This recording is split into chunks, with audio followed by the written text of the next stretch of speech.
Hello, Hello, good morning. I'm Kimberly. I'm Jen, and this is that This Vegan is Morning that Vegan Show. Morning Show. We went in a different order today, mixing it We up. did. Look at us living it up. How was your It's weekend, Jen?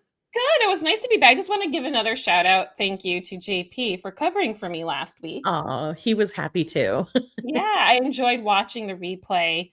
I had traveled to Chicago. My son had graduated college, and yeah, and then next weekend is his wedding. That's a whole other busy thing in my life that we're getting ready for. But this weekend, we um we just kind of did different things. And my husband bought me a really cool vegan cookbook that I've wanted for a while called Voila Vegan. It's like French pastries. I can't wait to make stuff in it.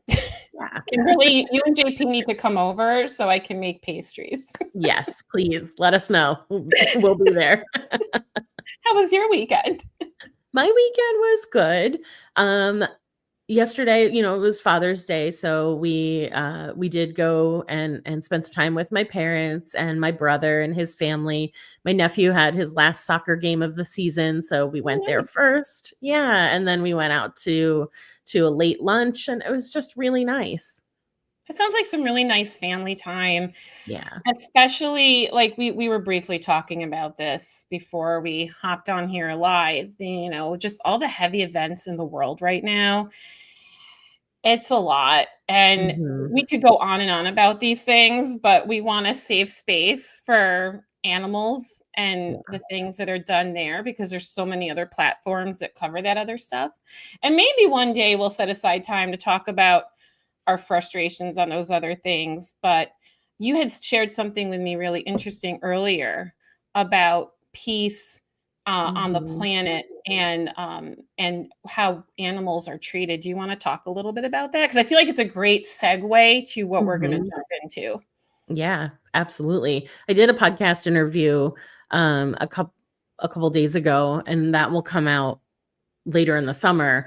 But the person I was interviewing spoke about how the level of violence in our world is what it is because of the number of slaughterhouses. And the Mm, more we are murdering animals to consume them, the more violent we as a world become. that makes a lot of sense Yeah, to me, me right? too. Because it's all energy. Mhm. And the energy that goes into creating these environments for animals and how they're treated and then how they meet their demise and then how they're Mhm. just butchered and packaged into Right. food and how we don't think about this. And I feel like, empathy starts with our plates. Mhm. I mean, really deep rooted Yeah. empathy. And I feel like the world needs a lot of empathy right now, which is an understatement, I guess. But Right, of the century.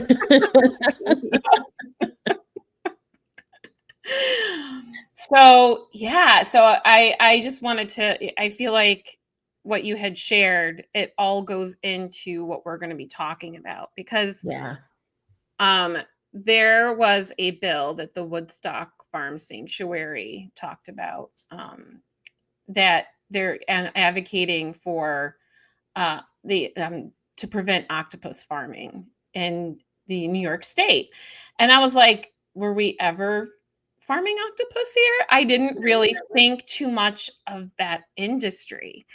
And so I went on this deep dive in looking into that. And so there hasn't, from what I saw in my research, any octopus farming in the US as of yet.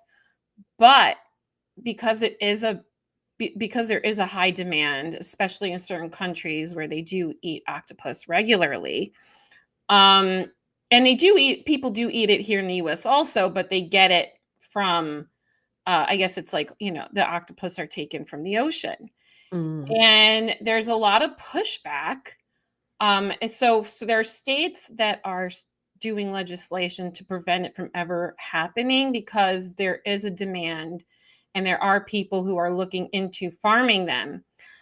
But what I discovered, which is really interesting, is there's a debate in the scientific community over the sentience of an octopus because Hmm. they're highly intelligent. They can problem solve, they can Yeah. solve puzzles, they can change color to camouflage things, they have a memory. Did you ever see the documentary on Netflix? It's called, I think it's called, let me see. It's like my octopus It's teacher or My something. Octopus Teacher. Yeah, yeah, that's it. Did you ever I see that? haven't seen it. Mm-mm. I watched it a couple years ago and highly recommend it. It's about a diver who befriends an octopus, and the octopus develops a relationship with him and is in the beginning very shy. And then they develop this relationship, and then she would greet him and they would play together. Oh, And so this documentary shows how smart they are.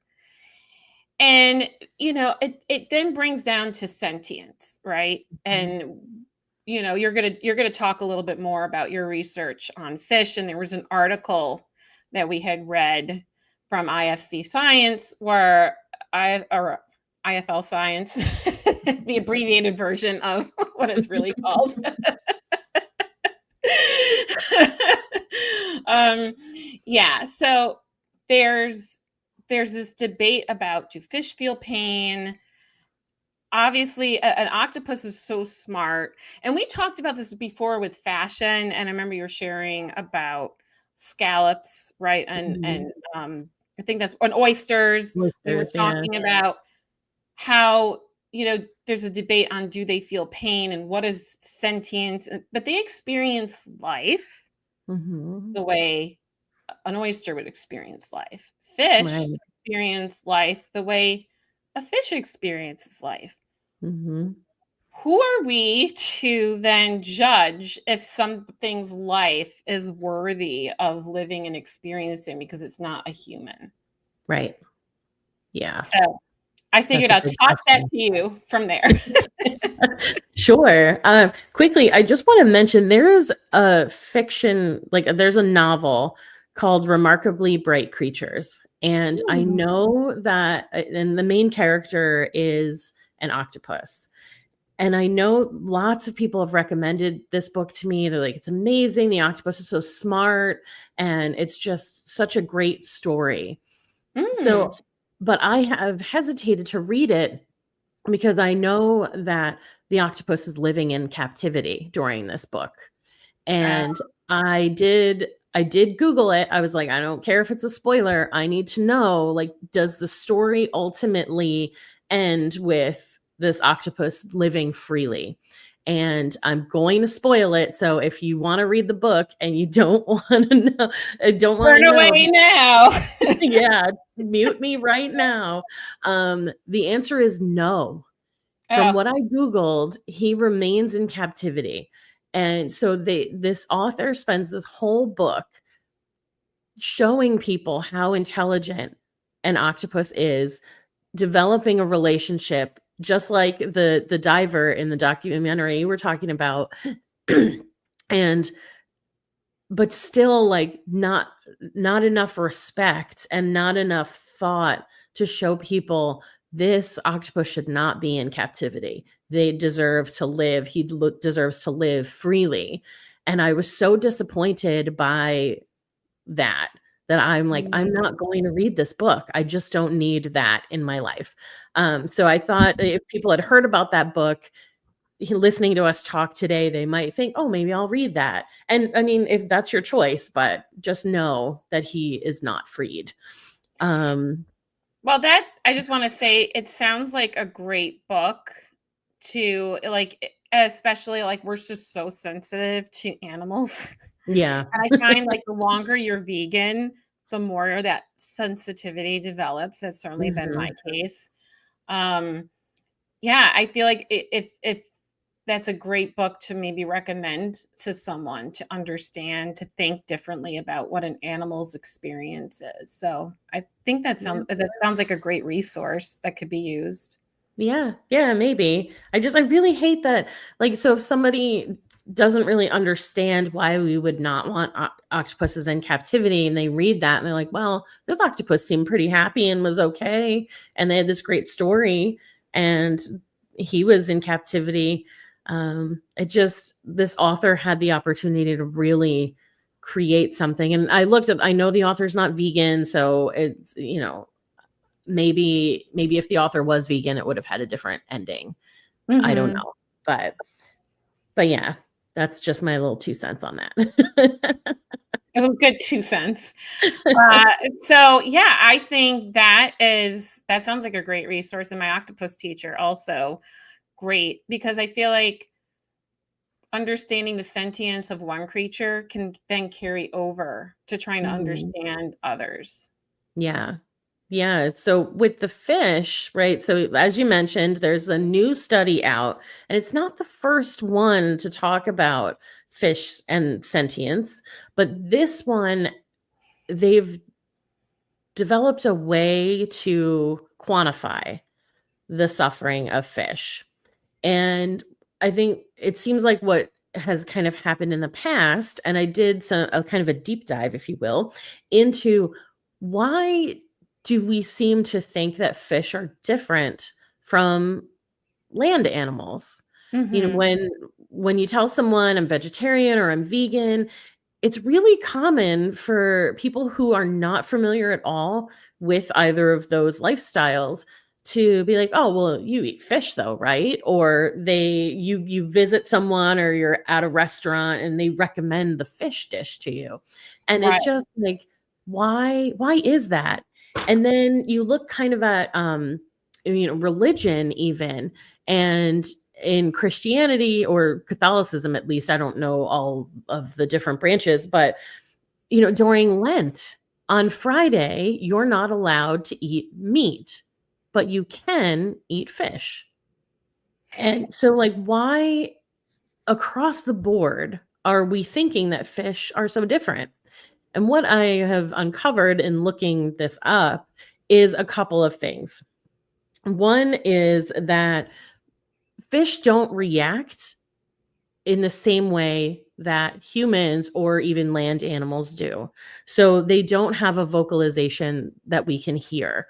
They don't have facial expressions that we seem to be able to understand. So when we look at another human who is suffering, we can see in their eyes, we can notice the grimace on their face or something like that, right? And then we find that when we look at land animals who are suffering, that we can kind of decipher the humanness. It's so self-centered, right? It's always about how much are you like me, and then I'll determine if your suffering is important or not. And so you look at the face of a cow or a pig or a chicken, and you're almost like, oh, I can see that they are upset or they are not having a good time. But people seem to think that because fish don't express themselves in a way that we are familiar with, that we have a hard time correlating what's happening to them with sentience. And it's even too that, like, the way they live is just so different from us. We don't understand what it is to live underwater.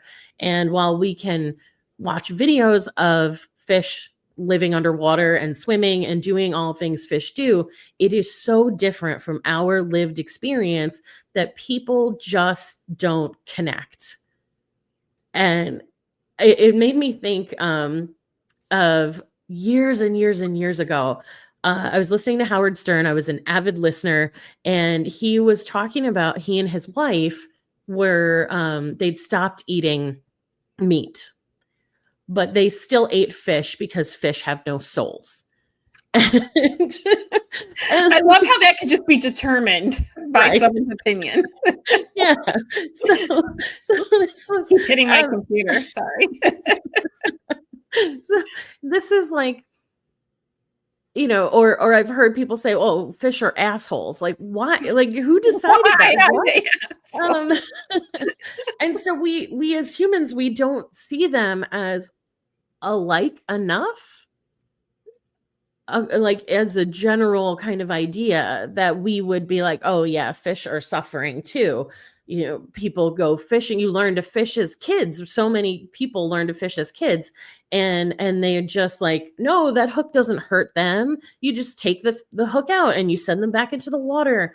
And Mhm. and like we know that the hook does hurt them, and very often it can hurt them so much that then they still die, even though you've let them go.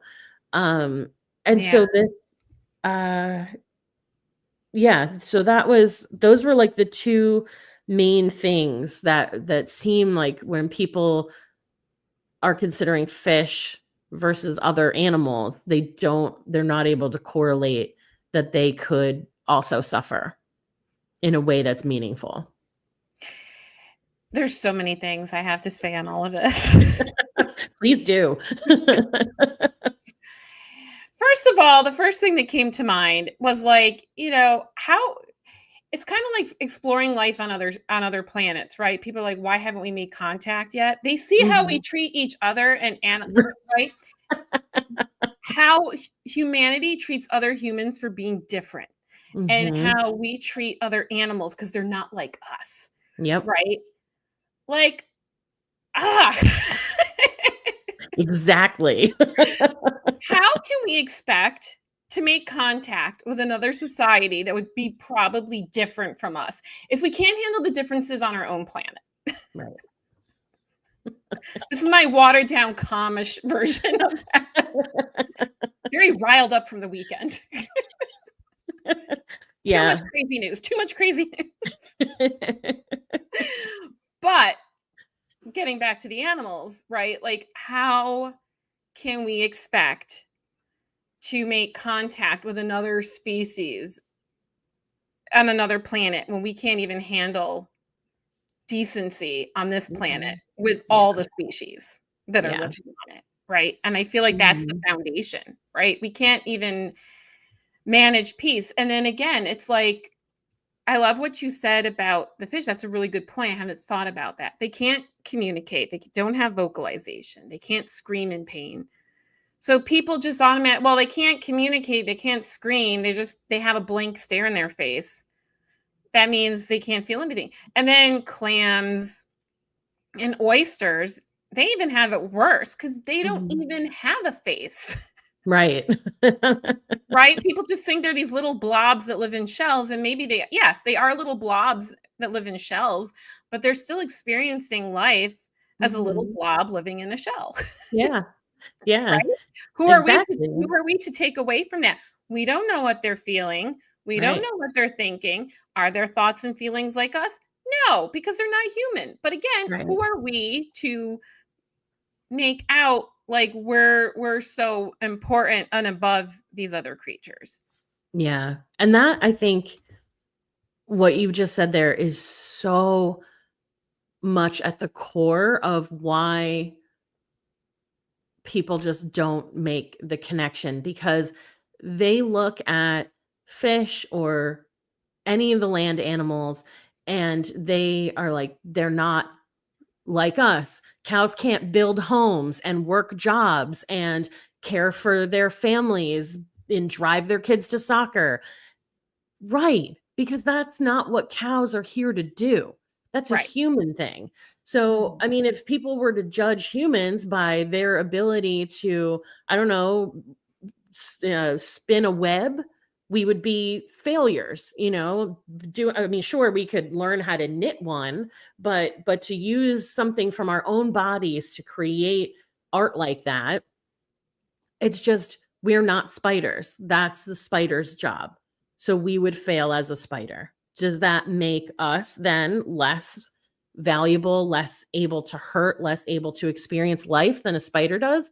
People wouldn't think so, but we're not able to excel in the same way or to swim like fish do. Mhm. We can't fly like birds. It's just like we're judging these animals based on what we're capable of, but that's not who they are. That's not why they're here. That's not what their life is supposed to be. The same way ours is not supposed to be flying from tree to tree and building a nest with our mouths from what we pull off of the ground. I don't know. It's just They have their own societies. I remember one time in high school, maybe middle school, I think it was like around 8th grade. I took out this book from the library. It was just like on ants or something. Or maybe I was visiting my other sister. I can't remember. Anyway, I had acquired a book about ants somehow. And I was reading it. And it was actually very fascinating. It was they have a whole society structure. Everyone has a role. Same thing with bees, right? Everyone has a role. Everyone has a task. Everything, and they have a way of communication. They communicate by secreting certain scents, right? If someone discovers food, they'll leave a trail so then the other ants can then find it, right? So that's why if you leave an Oreo cookie on the sidewalk, right, someone's going to find it, and the next thing you know, half the colony is on top of it, right? Because they communicated. Did they communicate by writing out the alphabet? No. They have their own little ant alphabet of, right, that through scent and other types of ways that we don't pick up. They're more in tune to things, like they can feel vibrations that we can't feel, right? Other animals can hear frequencies that we can't hear. What if they took over the planet, right? They would think we're the stupid ones. Right. Yeah, because we're not capable of those things because that's not our thing. Right. Yeah. Exactly.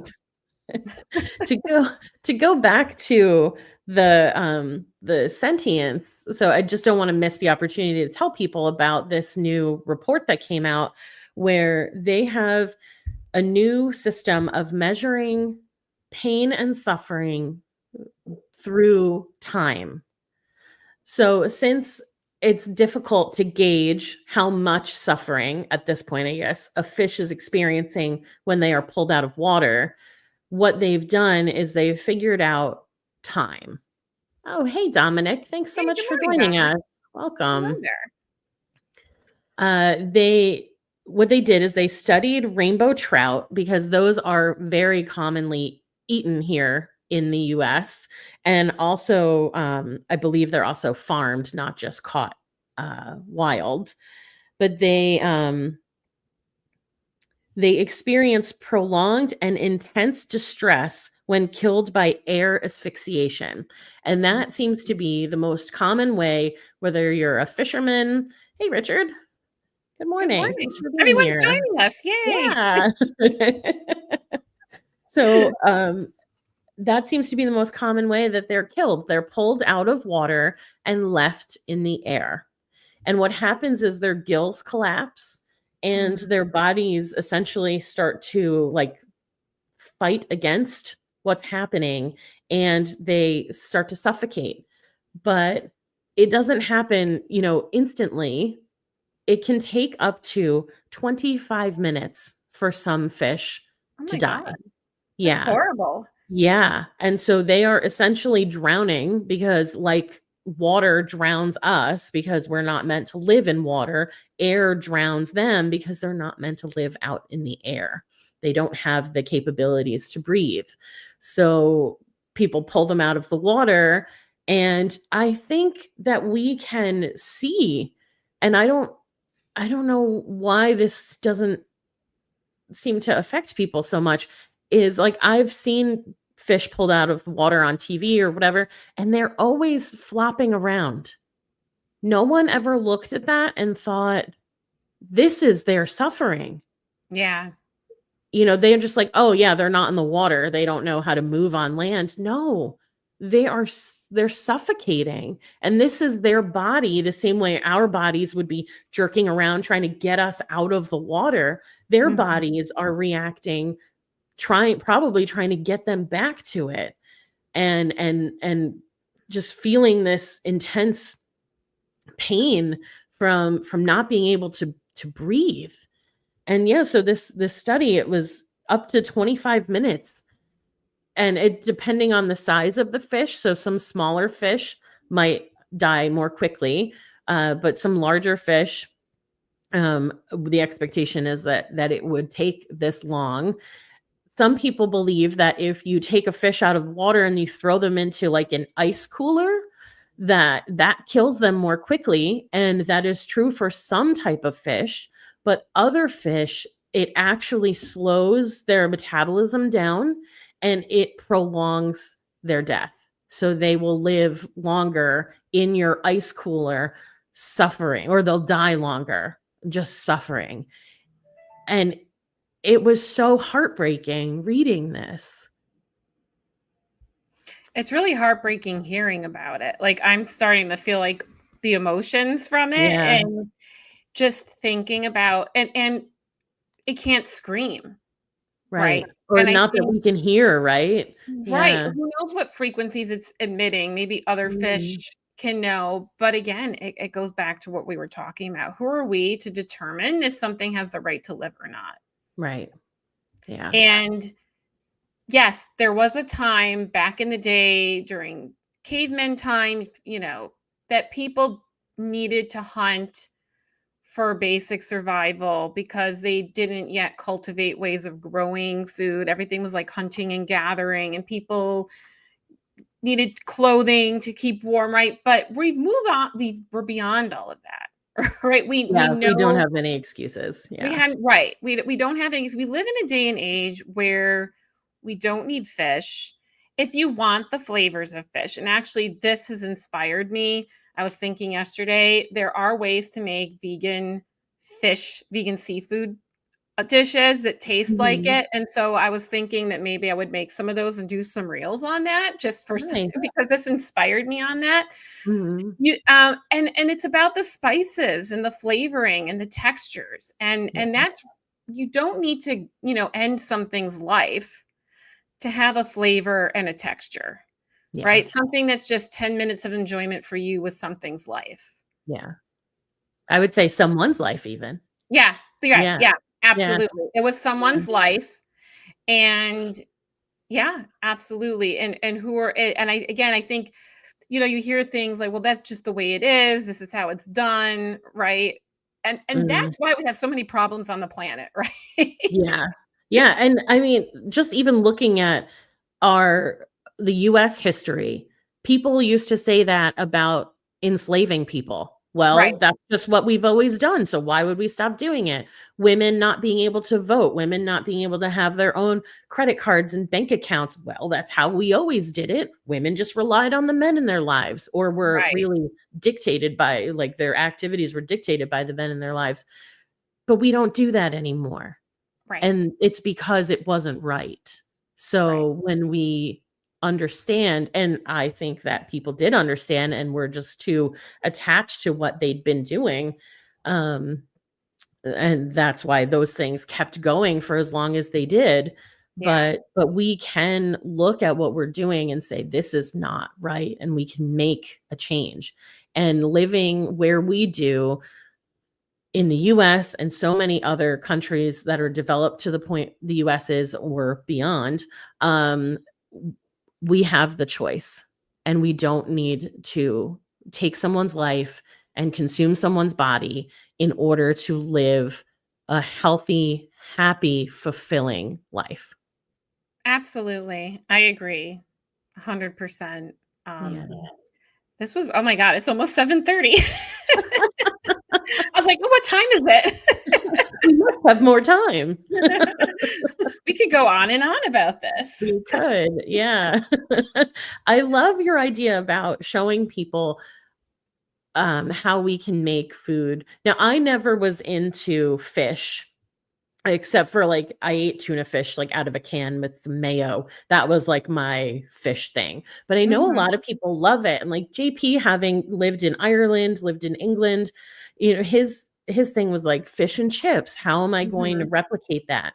And we've never tried to make it, but I understand that banana blossoms are like the perfect substitute for that. That the way that Really? when you fry them in the batter and stuff, that they become that like flaky texture that people are looking for with a dish like that. So if that's Interesting. something you're like really into, check out Banana Blossoms, and there are recipes all over the internet. Yeah. I did not know about that. I know you can do it. I saw Reese last week a recipe for a fish fry using tofu.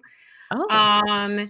I've seen like fish. I have one of my early vegan books that I got when I was an aspiring vegan and just trying our recipes. They have this crab cake recipe. I never had crab cakes before. I never made this, but a coworker brought in years ago. There was like a party, and she knew someone who was a vegan chef and made vegan crab cakes. So I would have something. It was very thoughtful, and it Yeah. was really good. And Okay. yeah, so I have done the vegan lox where you can take carrots, Mhm. and I've done that, and you can easily with like coconut aminos or soy sauce, whatever you have on hand, with some smoked paprika and some other little things. It can taste. It has the same taste. You can make it have a similar texture. Um, so yeah, more and more talking about this, I'm going to do some vegan seafood stuff and Nice. show people what is possible. Yeah. I love that. I wish you lived closer. I know, right? We've gotta make another plan and cook together. Definitely. I think it'd be a lot of fun. Yeah. Well, I guess we should end the show here. We have Yeah, a guest next week. we do. Yeah, Angela Crawford, who we know and Mhm. love from the Vegan Business Tribe group that we all met in. I Mhm. actually met her in person a couple weeks ago at Veg Out, and she recently wrote a book called, I actually have it right here, The Vegan Transformation, A Journey to Heal Yourself and the World, which I think ties in nicely to Love what we it. just talked about. Yeah. So we're excited to have Angela join us next week to talk about all of that. Yeah, and I didn't even do this on purpose, but I'm realizing as we're talking, this is how it worked out.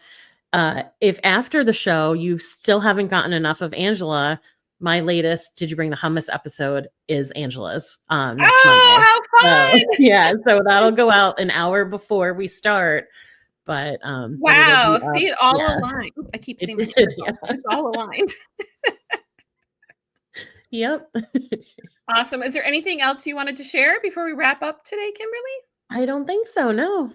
All right. I Yeah. think I'm good right now. I took a break from posting on my YouTube channel just because of all the family stuff happening around Mhm. graduation and wedding stuff, but I am working on reels and doing some more Instagram content. I feel like Nice. I'm trying to really challenge myself and do better with that. So Cool. I look well, forward to watching them. awesome. Thanks. Now listen, and I need to catch up on I'm behind by 2 interviews on your Did You Bring the Hummus? So I have to catch up. I hope you enjoy them. I'm sure I will. I've never listened to one that I didn't enjoy. Oh, thank you. All right. Well, All have a right. great day, Kimberly. Have a great Thank day, you everyone. too. Thanks for Yeah. watching. And if you're watching the replay, please comment. Let us know where you're watching from and share your thoughts on our discussion today about seafood and sentience. Yeah. Thank you. All right. Take care. Bye, everyone.